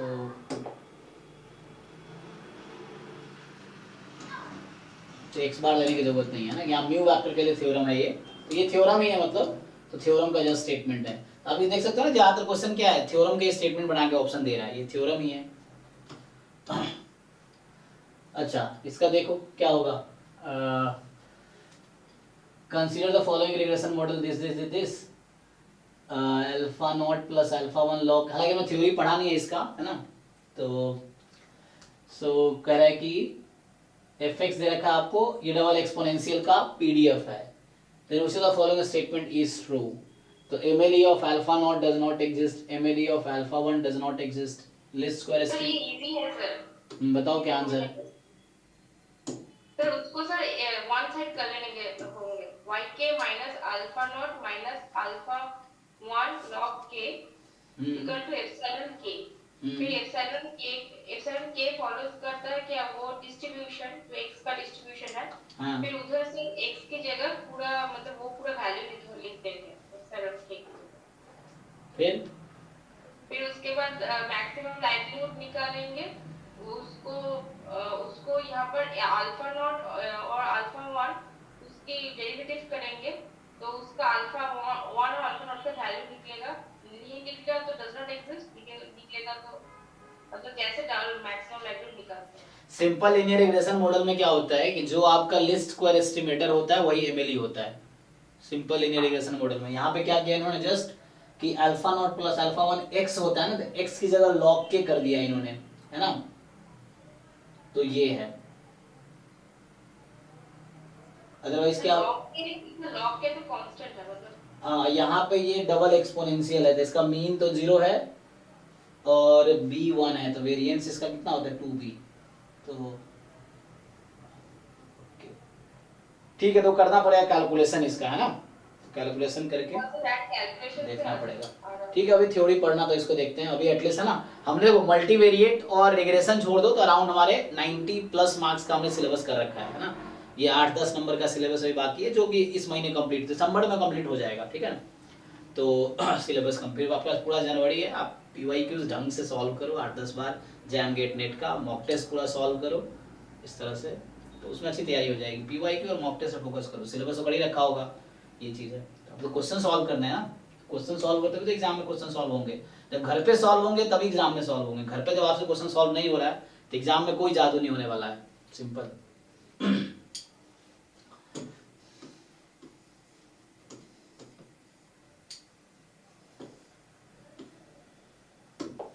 देखिए, हाँ तो ये कह रहा है कि suppose that x1, x2, xn are the independent and integrally distributed random variable each having PDF f and median theta. We want to test h naught जो कि theta is equal to theta naught है against h1 जो कि theta more than theta naught है ना।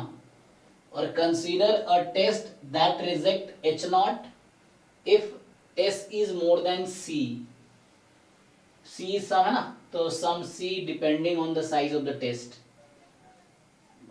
ठीक है। Critical reason बोल रहा है S is the cardinality of the set this, कि number of I's at which X I is more than theta, तो है ना। ये तो आपका कहां से आया है, पीडीएफ ये है, बता मीडियन थीटा है। तो मीडियन थीटा का मतलब क्या है कि जो कोई डेटा पॉइंट एन नंबर्स हैं, तो आप लोग, हम लोग बचपन में मीडियन निकालते थे, जैसे 3 नंबर है तो मीडियन बीच वाला होगा, है ना। 4 नंबर है तो वो दूसरे तीसरे के बीच है, दूसरा और तीसरा दोनों, है ना, उसी टेबल का मीडियन है। तो इस तरीके से तो कहना ये चाह रहा है कि ये जो आपका रैंडम सैंपल साइज n का है, इसमें कुछ वैल्यू अगर आप असेंडिंग ऑर्डर में अरेंज करो इसकी वैल्यूज को, तो जैसे अगर आप ऐसा लिखोगे first order statistics less than second and so on less than nth, तो यहाँ मीडियन थीटा है, तो कुछ वैल्यू थीटा से ज्यादा है, कुछ नहीं, जितनी वैल्यू थीटा से ज्यादा है उतनी। मीडियन क्या होता है, मिडिल वैल्यू। डेटा पॉइंट के टर्म में क्या मतलब, मीडियन का मतलब मिडिल वैल्यू है, तो theta is the middle value. तो अगर ये जो रैंडम सैंपल हमें अगर दे रखा है तो इसमें थीटा भी मतलब थीटा से जस्ट हाफ डेटा पॉइंट्स होंगे थीटा से ज्यादा होंगी, and half data point theta से कम होंगी इंक्लूडिंग थीटा, और है ना दोनों साइड में, तो इस तरह से है। तो कुछ थीटा से ज्यादा कुछ कम है। अब बोल रहा है कि एस नंबर ऑफ, एस वो नंबर है, एस कोई फिक्स नंबर, एस मान लो 10 है एग्जांपल के लिए, तो देयर आर 10, एस की वैल्यू अगर 10 है इसका मतलब 10 random variables are more than theta not, 10 random variables are more than theta not, ये कहना चाह रहा है। So which of the following statement is true, तो बोल रहा है कि under H not the distribution of S depend on F, तो मीडियन थीटा है और थीटा खुद अननोन है ना, मीडियन ही अननोन है एक्चुअली, है ना। मीडियन थीटा बता रखा है, तो कुछ थीटा ज्यादा होगा कुछ कम होगा, थीटा बराबर है, तो यहाँ कहना चाहिए अंडर एच नॉट कि मीडियन जो है थीटा नॉट ही है। तो मीडियन जब थीटा नॉट है, थीटा नॉट फिक्स नंबर है, तो थीटा नॉट फिक्स नंबर है,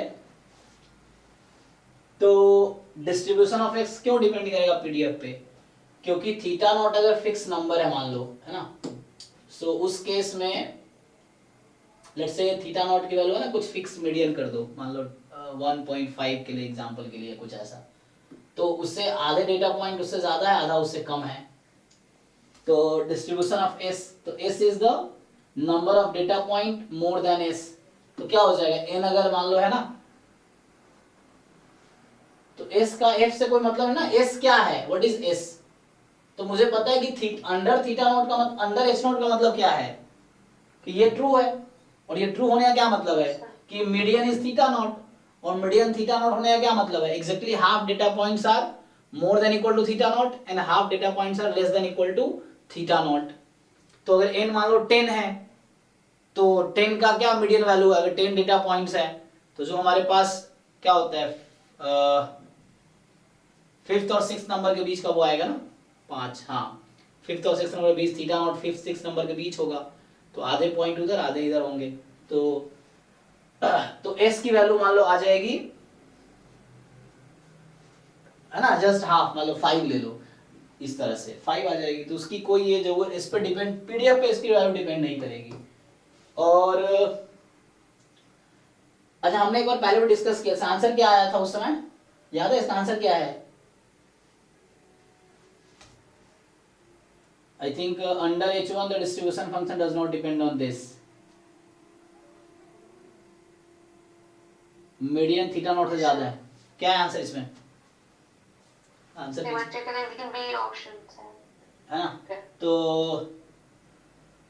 इसमें डाउट था, ए ऑप्शन रॉन्ग है, बट सर अगर पीडीएफ चेंज होता है तो थीटा भी तो चेंज होगा ना, मीडियन। नहीं, थीटा तो अननोन है ना, तो हाँ मीडियन चेंज होगा, लेकिन थीटा नॉट तो फिक्स नंबर है। सर इसका आंसर सी है। सी है? अच्छा, आंसर क्यों नहीं दिया? हाँ, तो एक्चुअली आप कोई पर्टिकुलर पीडीएफ के लिए बात करो, पीडीएफ कुछ भी हो तो क्या वही तो थीटा अननोन है, कोई दिक्कत नहीं, उसके हिसाब से वेरी। तो एक जनरल क्वेश्चन हो गया ना कि आप कोई भी पीडीएफ लो जिसका मीडियन थीटा है, तो पीडीएफ चेंज होगा, थीटा चेंज होगा, हाँ क्या दिक्कत है, ये है। लेकिन तो एस का नहीं चेंज होगा फिर डिस्ट्रीब्यूशन ऑफ एस तो कार्डिनलिटी है, तो क्यों चेंज होगा? नहीं चेंज होगा, डिस्ट्रीब्यूशन से नहीं चेंज होगा। ये क्या है? ये number of data point count कर रहा है जो मीडियन से ज्यादा है, एग्जैक्टली n/2 होगा। तो अगर से मीडियन चेंज हुआ तो फिर नंबर ऑफ एलिमेंट्स जो मीडियन से बड़े हैं तो वो चेंज नहीं, कैसे चेंज होंगे? आपके पास n नंबर्स हैं, मीडियन का डेफिनेशन क्या है? Exactly half value are more than equal to this, exactly half are less than equal to this. तो डिस्ट्रीब्यूशन कुछ भी हो उसको क्या ही फर्क पड़ रहा है, मीडियन अलग आएगा लेकिन नंबर ऑफ डेटा पॉइंट दोनों साइड इक्वल ही रहेंगे, साइज n का है। तो अब ये अंडर H1 कह रहा है कि the distribution of S does not depend on F।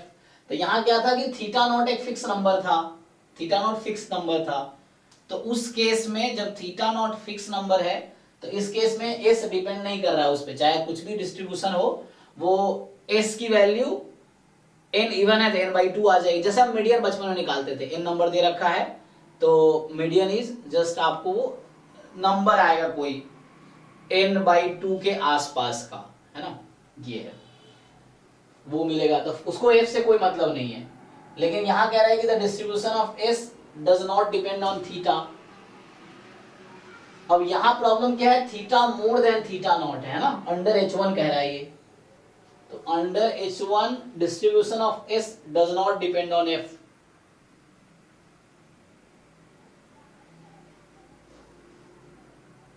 तो यहां पे क्या होगा? अब आप सोचिए, अब आपका मीडियन नोन नहीं है ना, पहले H0 में क्या हो रहा है? मीडियन फिक्स नंबर है, तो मीडियन फिक्स नंबर है, मान लो डेटा पॉइंट 10 है या 9 ले लो, चलो ऑड ले लो तो ऑड में आसान रहता है ना, तो 9 है तो 4 इधर 4 इधर, तो 5 इज द S की वैल्यू 5 आएगी। अगर n की वैल्यू 9 है ना तो पहले ऑप्शन में S की वैल्यू 5 आएगी, चाहे डिस्ट्रीब्यूशन कुछ भी हो। If n is 9 then S is 5। क्यों? 1 2 3 4 पीछे है और 6 7 8 9 4 आगे है, 5 इज द मीडियन। तो मतलब 5 is the number of data point more than this, तो उस केस में ये आएगा, फिक्स्ड कर रखा है ना, हाँ। यहां पे मीडियन फिक्स हो गया, यहां पे मीडियन फिक्स नहीं है, ये बोल रहा है थीटा नॉट से ज्यादा है, थीटा नॉट कोई फिक्स नंबर है, लेकिन अब वो नहीं पता आपको थीटा मीडियन क्या है, मीडियन तो थीटा है, अब यहाँ थीटा फिक्स है नहीं। सो नाउ अब मीडियन कैसे आएगा? यहां मीडियन दे रखा था आपको, अब यहां पे मीडियन कहां से निकलेगा? डिस्ट्रीब्यूशन से, है ना, तो यहां पे डिपेंड करेगा क्योंकि वो डिस्ट्रीब्यूशन से आएगा। एंड पावर फंक्शन का डेफिनेशन क्या है? प्रोबेबिलिटी ऑफ रिजेक्टिंग H0, ये है, तो रिजेक्टिंग H0, पावर फंक्शन के दो पार्ट होते हैं ना, under H0 it is equal to alpha and under H1, तो मेनली जो रेलेवेंट केसेस होते हैं अंडर H1 बात करते हैं हम लोग, जो पावर आता है टेस्ट का, तो पावर जो आएगा, power of test is S more than C given, मैं पावर बात कर रहा हूँ, वही बात है, पावर फंक्शन के दो पार्ट है, power function is equal to size under h not, power function is equal to power under h1, ये है। तो पावर की बात कर रहा हूं मैं, तो s more than c when theta more than theta not. और चूंकि ये आपने गलत कहा है तो ये ट्रू हो जाएगा, बी गलत कहा ना, ये चीज है। तो यहाँ पे इस जब अंडर h1 हमने इसको गलत ऑप्शन भी लिया ना कि डिपेंड नहीं कर रहा, तो गलत कह रहा है, डिपेंड कर रहा है। तो जब डिपेंड करेगा इसका डिस्ट्रीब्यूशन f पे, तो पावर फंक्शन जो आएगी वो क्या होगी, वो थीटा पे डिपेंड करेगी। तो मान लो ये बीटा थीटा है, so this depends on theta, ये हो जाएगा। क्योंकि पावर अंडर h नॉट है ना, अंडर h1 ही मेनली बोल रहा हूँ कि जो पावर फंक्शन का रेलेवेंस है वो अंडर h1 ही है, क्योंकि हमें पावर फंक्शन में पावर ऑफ द टेस्ट चाहिए होता है, तो वो चीज है। और जब आपका ऑल्टरनेटिव कंपोजिट है तो पावर हमेशा फंक्शन ऑफ थीटा ही आएगा, ये है। फिर आपको मैक्सिमाइज करना पड़ता है बाद में, वो चीज है।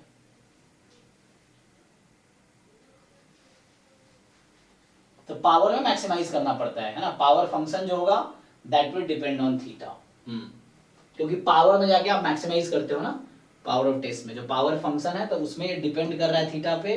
तो अगर आप सिर्फ पावर फंक्शन की बात करोगे तो ये आ जाएगी। सो पावर फंक्शन की सिर्फ बात करोगे तो s more than c and distribution of s depend on theta under h1, distribution of s depend on theta under h1 and that's why power function will depend on theta, ठीक है, ये आ जाएगा। तो ये सही है, इसलिए ये गलत है। पहला ऑप्शन इसलिए डिपेंड नहीं करेगा फंक्शन पे s बिकॉज मीडियन नोन आ गया था, डिस्ट्रीब्यूशन से कोई फर्क नहीं पड़ेगा उसको, s फ्री रहेगा डिस्ट्रीब्यूशन से। नेक्स्ट क्या है कि नेक्स्ट कह रहा है आपसे कि आपको दे रखा है सैंपल साइज 1 का ऑब्जर्वेशन है, ये पीडीएफ है। तो इजी है ना, एग्जाम में कई बार ये क्वेश्चन, मतलब इस तरह क्वेश्चन एग्जाम में भी आए हैं। h नॉट दे रखा है, h1 दे रखा है, तो मोस्ट पावरफुल से सिंपल वर्ड से सिंपल है, तो लाइक्लीहुड रेशियो टेस्ट से आप क्या करोगे, LH not upon LH1 less than equal to k, ये मतलब this PDF upon this PDF, इसको रेशियो लेके सिंपलीफाई कर लो, इनमें से एक ऑप्शन आ जाएगा, ठीक है, तो वो आ जाएगा। और न्यूमैन पियर्सन लेमा कहता है कि ये जो है uniformly most powerful critical reason होगा, ठीक है, मतलब मोस्ट पावरफुल क्रिटिकल रीजन होगा, तो ये आ जाएगा, सिंपल है। फिर यहाँ पे कह रहा है कि f r square to r defined by this fxy x into y है। और देखो अच्छे रैंक के लिए आप लोग का स्टैटिस्टिक्स मेजर है, तो बहुत लोगों को कॉन्फिडेंट रहता है कि हाँ स्टैटिस्टिक्स आता है, लेकिन सिर्फ स्टैटिस्टिक्स से आपके अच्छे रैंक नहीं आएंगे, आपको उसके लिए मैथ्स और एप्टीट्यूड पे ही वर्क करना पड़ेगा। देखो मेरा भी स्टैटिस्टिक्स ठीक ठाक है, मैथ्स भी ठीक ठाक है, पिछले साल मैंने यही 2023 का एग्जाम दिया था मैंने, और मेरे कितने मार्क्स आए, 53 मार्क्स आए, रैंक कितनी थी, 3rd रैंक थी इसी पेपर में। तो घर पे अगर बैठ के मैं 5-6 घंटे में ऑलमोस्ट सारे क्वेश्चन कर सकता हूँ, लेकिन एग्जाम में भी ट्राई किए, मतलब जितने भी किए होंगे अराउंड ट्राई, कुछ 1-2 गलत हुए होंगे, तो इस तरह से। लेकिन मार्क्स कितने आए, 53, तो आप उसके हिसाब से आप सोचो। तो अगर आप सिर्फ, जबकि मेरा मैथ्स भी ठीक है ना, ये है, उसके बावजूद तो आपको कोशिश करना है कि मतलब एप्टीट्यूड पे ही वर्क करके जाओ, थोड़ा सा मैथ्स पे ही वर्क करके जाओ, स्टैट्स पे वर्क, सिर्फ स्टैट्स के भरोसे मत जाओ एग्जाम में, ये। तो सॉल्व करो इसको, fxy इज x कॉमा है ना, x into y, the maximum value of f on the ellipse this। तो इसके कई सारे तरीके हैं, कौन सा मेथड था वो, लाग्रांज मल्टीप्लायर, उससे भी कर सकते हो आप, नहीं तो पैरामीट्रिक फॉर्म में भी इसको कन्वर्ट कर सकते हो, x स्क्वायर अपॉन 1, नहीं हाँ x square upon 1 y square upon 1 upon 2 is 1। तो इसका पोलर फॉर्म पता है वो क्या होता है, नो सॉरी पैरामीट्रिक फॉर्म। तो यहाँ पे आप क्या पुट करोगे, x बराबर, या वैसे लो x square plus y square है ना, cos स्क्वायर प्लस, उससे भी कर सकते हो, कई सारे तरीके हैं। आप अगर चाहो तो xy plus lambda time x square plus 2y square minus 1, ये gxy कंसीडर कर लो आप, और फिर आप इसमें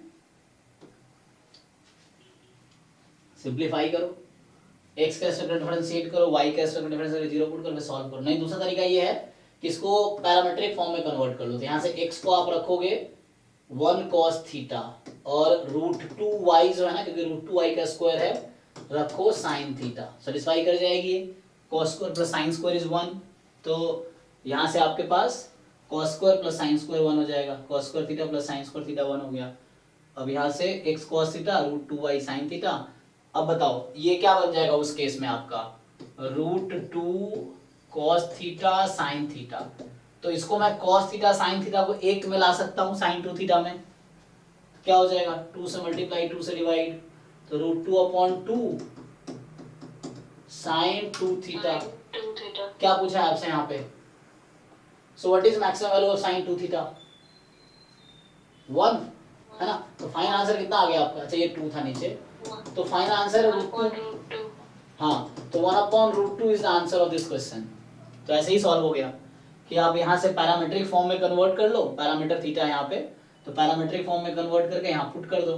तो यहाँ से हमने पॉइंट लिए जो इसको सेटिस्फाई कर रहा हो, वो पॉइंट यहाँ पे चेक कर रहे हैं कि उस पॉइंट में से हाईएस्ट वैल्यू क्या हो सकती है। तो उसके लिए हाईएस्ट वैल्यू 1/√2 इसका आंसर है। चेक कर सकते हैं आप आंसर की, तो 1/√2 जो आएगा वही आंसर होगा।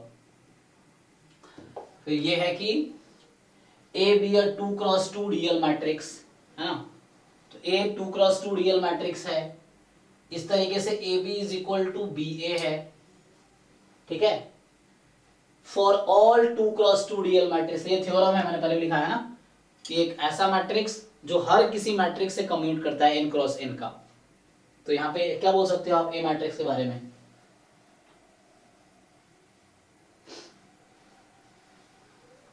ऐसी कौन सी मैट्रिक्स है जो हर किसी मैट्रिक्स से कम्यूट करता है?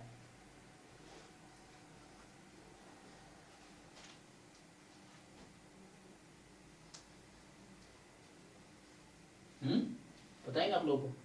2x2 का है, ये थ्योरम है, स्केलर मैट्रिक्स होगी। Only scalar matrix commute with, और है ना, तो n क्रॉस n की A है, और वो n क्रॉस n के हर किसी दूसरी मैट्रिक्स के साथ कम्यूट करती है। इसका मतलब है कि A is a scalar matrix, और स्केलर मैट्रिक्स है 2x2 की।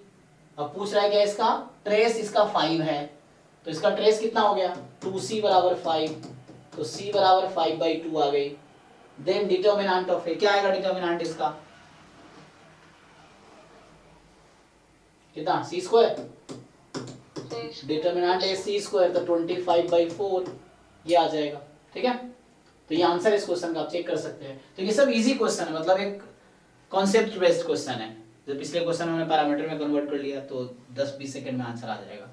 इसमें हमें थ्योरम पता है कि A कोई n क्रॉस n की मैट्रिक्स है, AB is equal to BA for all B, then A is scalar matrix, है ना। एग्जाम में भी एक क्वेश्चन अभी आया था, क्वेश्चन पहले कम वो वाला, कि हाँ एक ऐसा मैट्रिक्स, एक n क्रॉस n की मैट्रिक्स जिसके लिए every vector in Rn is a eigen vector, then A is a scalar matrix। दोनों स्केलर मैट्रिक्स की प्रॉपर्टी एग्जाम में उस पे क्वेश्चन आ चुका है, इस पे गेट में भी आया है। सो एक ऐसी मैट्रिक्स जिसके पास Rn का कोई भी नॉन जीरो वेक्टर ले लो और वो आइगन वेक्टर है, so then A is a scalar matrix, फिर उस पे काम हो जाएगा। तो उसमें एक ही आइगन वैल्यू हो गया इससे। तो अभी यही तक डिस्कस करूंगा, नेक्स्ट क्लास में करेंगे। तो आज 31 तक कर लो। ये क्या बोल रहा है कि 2 defective bulbs are present in a set of 5 bulbs. 5 bulb का सेट है, उसमें 2 डिफेक्टिव है, ठीक। So 2 defective bulbs are present in a set of 5 bulbs. और आप लोग सॉल्व करके आना। देखो मैं बोल रहा हूँ ना, क्योंकि जब तक आप खुद सॉल्व नहीं करोगे लगने से नहीं होगा ना। कई लोग लगता है कि हो जाएगा, लेकिन ये सब लगना एग्जाम के बाद समझ आता है कि नहीं वो गलत लग रहा था हमें। ऐसा है, मैं देखा हूँ बच्चों को, है ना, इतने साल से पढ़ा रहा हूँ, अभी भी आप देखना रिजल्ट के बाद, है ना। जो अच्छे बच्चे हैं जो प्रैक्टिस नहीं करेंगे वो बस उनको क्वालिफाई ही नहीं होगा, क्योंकि लगना अलग है और सॉल्व करके देखना अलग चीज है। सो एग्जाम में क्या होता है, थोड़ा प्रेशर होता है। एग्जाम में मार्क्स क्यों नहीं आते हैं ना, घर पे बैठ के समय बताता 53 मेरे आए, तो एग्जाम में, क्योंकि एग्जाम में 3 घंटे में सारे क्वेश्चन अटेम्प्ट करने हैं और आपको ये भी नहीं पता कि सही कर रहे हो गलत कर रहे हो, तो ये चीजें हैं। तो वहाँ सही करना इंपॉर्टेंट है। 3 घंटे के अंदर सारे क्वेश्चन अटेम्प्ट भी करने हैं और उस तरह से चीजें टाइम बाउंड रहता है। यहाँ तो देख लिए, इधर उधर से भी देख लेते हैं, घर पे गूगल से इधर उधर बुक से देख लिए, एग्जाम में तो वो भी नहीं कर सकते। इस तरह से है। So two defective bulbs are present in a set of 5 bulbs. 5 bulb के सेट में 2 डिफेक्टिव है। To remove the 2 defective bulbs, the bulbs are chosen randomly one by one and tested. तो 5 में 2 डिफेक्टिव है बता दिया, और रिमूव करने के लिए हमने क्या किया, 5 है जिसमें 2 डिफेक्टिव है, 3 ठीक है। If X denote the minimum number of bulbs that must be tested to find out 2 defective bulbs. अब ये कह रहा है आपको कि x क्या है, minimum number of bulb that must be tested to find 2 defective bulbs. Then क्या प्रोबेबिलिटी x बराबर 3 की। अब सोचो x बराबर 3 का क्या मतलब है, दो डिफेक्टिव बल्ब्स पानी से 3 बल्ब ड्रॉ किए, तो 3 ड्रॉ का हमने 3 बल्ब निकाले, तो 5 में से 3, अच्छा ये कहना चाह रहा है, तो 5 में से टोटल 5 है, 5C3 और क्या होगा,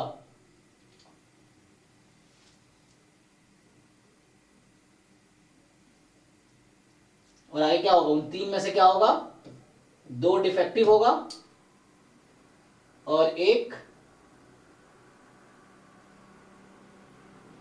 मतलब 2 में से दोनों आ जाएगा, 2C2 और बाकी कितने बचे, 3C1, ये हो जाएगा। ओके देखिए यहाँ पे ऐसा कहना चाह रहा है कि, तो मतलब ये है 2C2 मतलब दोनों डिफेक्टिव आ जाएगा, एंड एक जो 3 गुड है उसमें से एक आ जाएगा, और डिनोमिनेटर क्या 5C3, ये 5 हमने कितने बल्ब निकाले, x is the number of bulbs that must be tested, हाँ तो 3 टेस्ट कर रहे हैं मिनिमम। ओके मिनिमम 3 टेस्ट कर रहे हैं, अगर 4 टेस्ट करेंगे तो इससे क्या आंसर आएगा, अभी तो सॉल्व करो, 2 और ये आ गया 3, 2C2 1 और 5C3 का आंसर होगा 5C2, 5C2 इज 5 10, ठीक है ना, तो ये आ गया, यहीं पे आ गया, तो ये 0.3, ये मतलब कहना चाह रहा है।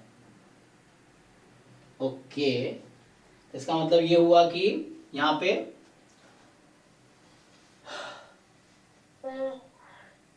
आंसर 0.2 करते हैं ना, 28 से 32 था ना,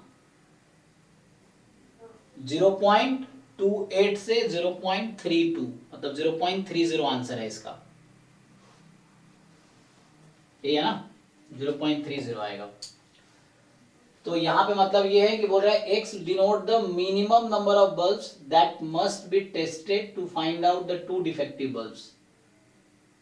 हाँ सर ये ऐसे किया था मैंने, है ना, तो मतलब 2 बल्ब मुझे मतलब हमने क्या किया, 3 बल्ब टेस्ट किए। यहाँ पता है क्या हो रहा है जैसे 1 by 1 विदाउट रिप्लेसमेंट रैंडमली 3 निकाल लो तो भी सेम चीज है, तो आपने 5 में से 3 ड्रॉ किए, अब ये जो 3 ड्रॉ किए उसमें से कितने डिफेक्टिव आने चाहिए, 2, हाँ 2 डिफेक्टिव आ जाने चाहिए, तो मतलब ये यहाँ पे हो क्या रहा है कि 2 डिफेक्टिव है, दोनों बाहर आ जाएगा, बाकी 3 में से एक अच्छा बाहर आएगा। तो यहाँ जो मैं उस समय सोच रहा था, गलती से सोच रहा था कि मैं ये बोल रहा हूं कि लास्ट ट्रायल फिक्स है ना, लेकिन ऐसा यहाँ पे नहीं है, लास्ट ट्रायल फिक्स नहीं है ना, मतलब विदाउट रिप्लेसमेंट है, बट 3 बार में 3 ड्रॉ किया और 3 में से उन 3 जो ड्रॉ कर रहे हैं उनमें से 2 डिफेक्टिव आ जाए, चाहे पहला 2 भी कोई दिक्कत नहीं है, ये है। तो जो हमने पहले किया था, क्या किया था मैंने वहां पे, defective non defective defective non defective defective defective, और एक केस क्या रह जाता है, डिफेक्टिव डिफेक्टिव नॉन डिफेक्टिव। तो मतलब यहाँ पे ये हो गया कि इन दोनों को मिलाया कितना आया था, 0.20 आया था शायद। अब इसका चेक कीजिए, तो डिफेक्टिव मतलब टोटल इसमें 2 डिफेक्टिव है, 3 गुड है, तो डिफेक्टिव आने का मतलब है 2/5, अगला 1/4, अगला 3/, चेक करिए 3/3, 2/5 है, हाँ ठीक है।